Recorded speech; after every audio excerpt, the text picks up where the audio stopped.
ಬೆಂಗಳೂರಿನ ಜನರ ನಿರೀಕ್ಷೆಗಳು ಏನು ಅನ್ನೋದರ ಕುರಿತಾಗಿ ಮುತ್ತಪ್ಪ, ಬಹುನಿರೀಕ್ಷಿತ ಬಜೆಟ್ ಆಗಿದೆ. ಮತ್ತೊಂದು ಸ್ವಾತಂತ್ರ್ಯ ನಂತರ ರೈಲ್ವೆ ಬಜೆಟ್ ಅನ್ನ ಮುಖ್ಯ ಬಜೆಟ್ ನಲ್ಲಿ ವಿಲೀನಗೊಳಿಸಿ ಬಜೆಟ್ ಅನ್ನ ಮಂಡನೆ ಮಾಡ್ತಾ ಇರುವಂತಹದ್ದು. ರೈಲ್ವೆ ಬಜೆಟ್ ನ ಕುರಿತಾಗಿ ಬೆಂಗಳೂರಿಗರ ನಿರೀಕ್ಷೆಗಳು ಏನೇನು? ಹೌದು ಭಾವನಾ, ಏನು ಕೇಂದ್ರ ಸರ್ಕಾರ ನೋಟ್ ಬ್ಯಾನ್ ಮಾಡಿದ ಮೇಲೆ ಮೊದಲ ಬಾರಿಗೆ ಈ ಒಂದು ಬಜೆಟ್ ಅನ್ನ ಮಂಡನೆ ಮಾಡಕ್ಕೆ ಹೊರಟಿದೆ. ಅದರಲ್ಲೂ ವಿಶೇಷ ಅಂದ್ರೆ ಕೇಂದ್ರ ಸರ್ಕಾರ ಈ ಬಾರಿ ರೈಲ್ವೆ ಬಜೆಟ್ ಅನ್ನು ಕೂಡ ಏನು ವಿಲೀನ ಮಾಡ್ಕೊಂಡು ಹೊಂದಿರುವಂಥದ್ದು ಸಾಕಷ್ಟು ಕುತೂಹಲ ಕೇಳಿಸಿದೆ. ನನ್ನ ಜೊತೆ ಸಾಕಷ್ಟು ಜನ ಪ್ರಯಾಣಿಕರು ಕೂಡ ಇದ್ದಾರೆ. ಅವರ ನಿರೀಕ್ಷೆಗಳು ಏನು ಎಂಬುದನ್ನ ಅವ್ರನ್ನೇ ಕೇಳೋಣ. ಸರ್, ಈ ಬಾರಿ ಮೊದಲ ಬಾರಿಗೆ ನೋಟ್ ಬ್ಯಾನ್ ಆದ ಮೇಲೆ ಕೇಂದ್ರ ಸರ್ಕಾರ ರೈಲ್ವೆ ಬಜೆಟ್ ಅನ್ನ ಏನು ಇವತ್ತು ಮಂಡನೆ ಮಾಡ್ತಾ ಇದೆ. ಸೊ ನಿಮ್ಮ ನಿರೀಕ್ಷೆ ಏನಿದೆ ಸರ್? ಸರ್, ಲಾಸ್ಟ್ ಟೈಮು ಮಂಡನೆ ಮಾಡಿದ್ರು, ಆದರೆ ಅದು ಇನ್ನೂ ಕಾರ್ಯರೂಪಕ್ಕೆ ಬಂದಿಲ್ಲ.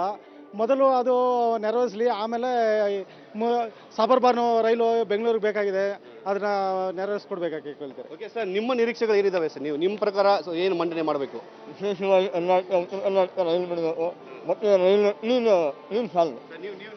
ಸರ್, ಈಗ ರೈಲ್ವೆ ದರ ಈಗಾಗಲೇ ಹೆಚ್ಚಿಗೆ ಮಾಡಿದ್ದಾರೆ. ದಯವಿಟ್ಟು ಈಗ ಈ ಸಾರಿ ಮತ್ತು ರೈಲ್ವೆ ದರವನ್ನು ಹೆಚ್ಚಿಗೆ ಮಾಡಬಾರ್ದು, ಅದು ಜನಸಾಮಾನ್ಯರಿಗೆ ಹೊರೆ ಆಗಬಾರ್ದು. ಆ ಥರ ಈ ಸಾರಿ ಬಜೆಟ್ ಮಂಡನೆ ಮಾಡಿ. ಓಕೆ ಮೇಡಮ್, ನಿಮ್ಮ ನಿರೀಕ್ಷೆಗಳು ಏನಿದಾವೆ ಈ ಒಂದು ಬಜೆಟ್ ಮೇಲೆ? ನಿಮ್ಮ ನಿರೀಕ್ಷೆಗಳು ಏನಿದಾವೆ? ಈ ಬಜೆಟು ಮಹಿಳಾ ಸಂರಕ್ಷಣೆಗೋಸ್ಕರ ಆಗಬೇಕು ಅಂತ ನಂದು ವಿಶೇಷ. ಆಮೇಲೆ ಮಹಿಳೆಯರ ಮೇಲೆ ಆಗ್ತಿರೋ ದೌರ್ಜನ್ಯ ಆಗಲಿ ಕಡಿಮೆ ಆಗಬೇಕು, ಅವ್ರಿಗೋಸ್ಕರ ಸಂರಕ್ಷಣೆ ಕ್ರಮಗಳನ್ನ ತೆಗೆದುಕೊಳ್ಬೇಕು.